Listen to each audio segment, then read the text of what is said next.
మన చరిత్రలో ఎంతోమంది హీరోలున్నారు, కాని కొందరి కథలు మాత్రం ఎప్పటికీ స్ఫూర్తినిస్తూనే ఉంటాయి. అలాంటి ఒక ధైర్యశాలి, ఒక స్వాతంత్ర సమరయోధుడు, ఒక కొత్త రాష్ట్ర నిర్మాత, ఆయనే టంగుటూరి ప్రకాశం పంతులు. ఈరోజు మనం ఆయన కథనే తెలుసుకోబోతున్నాం. అసలు ధైర్యమంటే ఏంటి? దానికి రూపం ఉంటుందా? కొన్నిసార్లు చరిత్రే మనకు సమాధానం చెప్తుంది. ఒక్క సంఘటన, కేవలం ఒక్క క్షణం, ఒక మామూలు మనిషిని హీరోగా మార్చేస్తుంది, తరతరాలకు స్ఫూర్తిగా నిలిపేస్తుంది. అలాంటి ఒక సంఘటన గురించే మనమిప్పుడు మాట్లాడుకోబోతున్నాం. సందర్భం 1928 మద్రాస్. భారతదేశ స్వాతంత్ర్య పోరాటం అగ్గిలా మండుతున్న రోజులు అవి.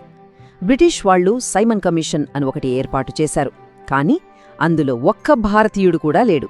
ఇంకేముంది, దేశమంతా ఆగ్రహంతో రగిలిపోయింది. మద్రాస్ వీధులన్నీ నిరసనలతో హోరెత్తిపోయాయి.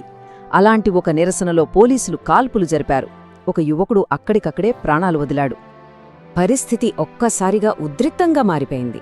ఆ చనిపోయిన వ్యక్తి శవం దగ్గరికి ఎవరైనా వస్తే కాల్చేస్తామని పోలీసులు తుపాకులెక్కుపెట్టి నిలబడ్డారు. అంతా నిశ్శబ్దం. ఒక్కరంటే ఒక్కరు కూడా ముందుకు రావడానికి ధైర్యం చెయ్యట్లేదు. సరిగ్గా అప్పుడే ఆ గుంపులోంచి ఒక వ్యక్తి సింహంలా ముందుకు దూకాడు.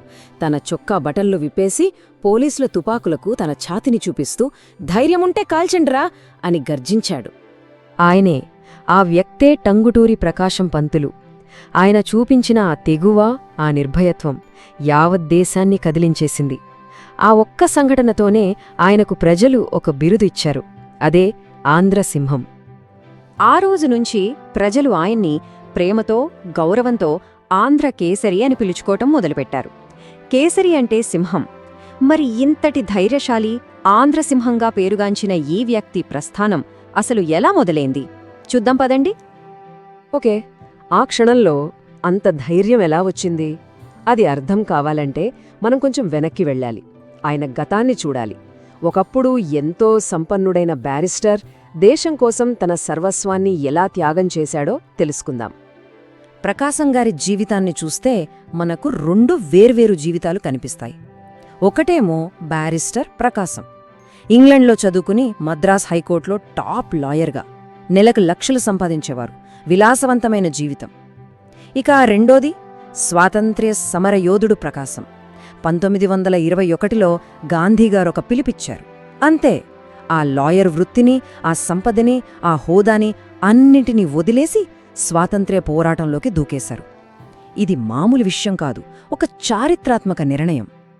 అది జస్ట్ కెరియర్ మార్చుకోవటం లాంటిది కాదు, తన జీవిత లక్ష్యాన్నే మార్చేసుకున్న ఒక పెద్ద మలుపు. ఆయన అంకిత భావం కేవలం మాటలకే పరిమితం కాలేదు, ప్రతి చర్యలోనూ కనిపించింది. బ్రిటిష్ వాళ్లని ఎదిరించటం, ధిక్కరించటమే ఆయన మార్గంగా మారింది. మనం ముందే చెప్పుకున్న ఆ 1928 సంఘటన ఆయన ధైర్యానికి ఒక శాంపుల్ మాత్రమే. 1930లో గాంధీగారు దేశవ్యాప్తంగా దండియాత్ర చేస్తుంటే దానికి స్ఫూర్తిగా ఇక్కడ దేవరంపాడు నుంచి ఈయన స్వంతంగా ఒక ఉప్పు సత్యాగ్రహ యాత్రను నడిపించారు. అంతేనా? కాదు. 1921లోనే స్వరాజ్య అనే ఒక న్యూస్ పేపర్ మొదలుపెట్టారు. జర్నలిజాన్ని కూడా స్వాతంత్ర్య పోరాటానికి ఒక ఆయుధంగా మార్చుకున్నారన్నమాట. ఆయన ఎప్పుడూ ఒకటే నమ్మేవారు: స్వాతంత్ర్యం ప్రతి పౌరుడి జన్మ హక్కు. ఈ ఒక్క నమ్మకమే ఆయనను నడిపించింది. ఈ సిద్ధాంతమే ఆయన్ని ఒక సాధారణ నిరసనకారుడి నుంచి ఒక గొప్ప రాజకీయ నాయకుడిగా మార్చింది. సరే, ప్రకాశంగారి ధైర్యం, ఆయన నిబద్ధత రోడ్ల మీద పోరాటాల వరకేనా? లేదండి. అధికారం చేతికొచ్చాక కూడా అవే సూత్రాలతో నిలబడ్డారు. పరిపాలనలో ఆయనకెదురైన సవాళ్లేంటి, ఆ ప్రయాణం ఎలా సాగిందో చూద్దాం. ఆయన రాజకీయాల్లోకి వచ్చాక చేసిన మొదటి పెద్ద పోరాటాల్లో ఒకటి జమీందారీ వ్యవస్థకు వ్యతిరేకంగా. అంటే తరతరాలుగా రైతులను దోపిడీ చేస్తున్న భూస్వామ్య వ్యవస్థన్నమాట. దీన్ని ఆయన మొదటి నుంచి తీవ్రంగా వ్యతిరేకించారు. దున్నేవాడిదే భూమి అనేది ఆయన గట్టి నమ్మకం. ఆయన పొలిటికల్ కెరియర్ చూస్తే అన్ని కీలకమైన పదవులే. 1937లో మద్రాస్ ప్రెసిడెన్సీకి రెవెన్యూ మంత్రిగా మొదలైంది ఆయన ప్రస్థానం. ఆ తర్వాత 1946లో ఏకంగా ప్రీమియర్ అయ్యారు. ఇక ఫైనల్గా 1953లో మన తెలుగు వాళ్ల కోసం కొత్తగా ఏర్పడిన ఆంధ్ర రాష్ట్రానికి మొట్టమొదటి ముఖ్యమంత్రిగా చరిత్ర సృష్టించారు.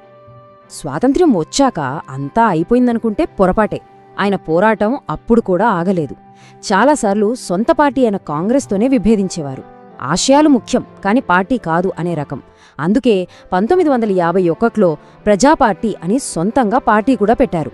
కానీ కొత్తగా ఏర్పడబోతున్న ఆంధ్ర రాష్ట్రానికి నాయకత్వం వహించాలనే ఒకే ఒక లక్ష్యంతో 1953లో మళ్లీ కాంగ్రెస్లో చేరారు.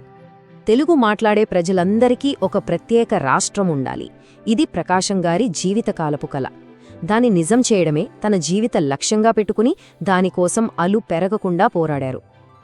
ఎన్నో ఏళ్ల పోరాటాలు, పొట్టి శ్రీరాములుగారిలాంటి మహానుభవుల ప్రాణత్యాగం తర్వాత చివరికి ఆ కల నెరవేరింది. ఆంధ్రుల చిరకాల స్వప్నం నిజమైంది. కేంద్ర ప్రభుత్వం ప్రత్యేక ఆంధ్ర రాష్ట్ర ఏర్పాటుకు తలొగ్గింది. ఆ క్షణం చరిత్రలో నిలిచిపోతుంది. ఎందుకంటే తాను ఏర్పాటు కోసం ఎంతగానో పోరాడిన ఆ కొత్త రాష్ట్రానికి ఆ ఆంధ్ర సింహమే మొట్టమొదటి ముఖ్యమంత్రి అయ్యారు. ఇది ఆయనకు దక్కిన సరైన గౌరవం. నిజానికి ఆయన ముఖ్యమంత్రిగా పనిచేసింది చాలా తక్కువ కాలమే. కాని ఒక ఫౌండర్గా, ఒక అడ్మినిస్ట్రేటర్గా, ఒక ఫ్రీడమ్ ఫైటర్గా ఆయన తెలుగు నేలపై వేసిన ముద్ర మాత్రం శాశ్వతం, ఇప్పటికీ చెక్కు చెదరలేదు. ఆయన మనకు మిగిలించిన వారసత్వమేంటి? ఒక్కటా రెండా? జమీందారీ వ్యవస్థను రద్దు చేయడంలో ముందున్నారు. ఆంధ్ర రాష్ట్ర ఏర్పాట్లో కీలక పాత్ర పోషించారు. నాగార్జునసాగర్ డ్యాం, విజయవాడ దగ్గరున్న ప్రకాశం బ్యారేజ్ లాంటి పెద్ద పెద్ద ప్రాజెక్టులు మొదలుపెట్టారు. తిరుపతిలో శ్రీవెంకటేశ్వర యూనివర్సిటీని స్థాపించారు. ఇవన్నీ ఆయన ముందుచూపుకు నిదర్శనం. అందుకే కదా ఈ రోజు కూడా ఆంధ్రప్రదేశ్లో ఒక జిల్లాకు ఆయన పేరు పెట్టుకుని గౌరవించుకుంటున్నాం. ఆయన ఎంతటి శక్తివంతుడంటే అప్పటి ప్రధాని జవహర్లాల్ నెహ్రూ గారే అన్నారు, ఒక గొప్ప వ్యక్తిని కోల్పోయాం, ఆయనలో ఒక అద్భుతమైన డైనమిక్ ఎనర్జీ ఉండేది అని. అంటే ఆయన సమకాలికులు కూడా ఆయన శక్తిని, వ్యక్తిత్వాన్ని గుర్తించి గౌరవించారన్నమాట. మొత్తమీద చూస్తే టంగుటూరి ప్రకాశం గారి జీవితం ఒకటే చెప్తోంది: స్వేచ్ఛగా బతకాలి, ప్రజల కోసం పనిచేయాలి. ఆయన కథ మన ముందు ఒక పెద్ద ప్రశ్నను ఉంచుతుంది. ఒక నాయకుడికి పార్టీ విధేయత ముఖ్యమా లేక ప్రజాసేవ ముఖ్యమా? ప్రకాశం గారి జీవితమే దానికి సమాధానం.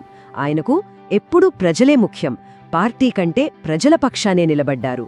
బహుశా ఆయన జీవితం నుంచి మనం నేర్చుకోవాల్సిన అతిపెద్ద పాఠం ఇదేనేమో.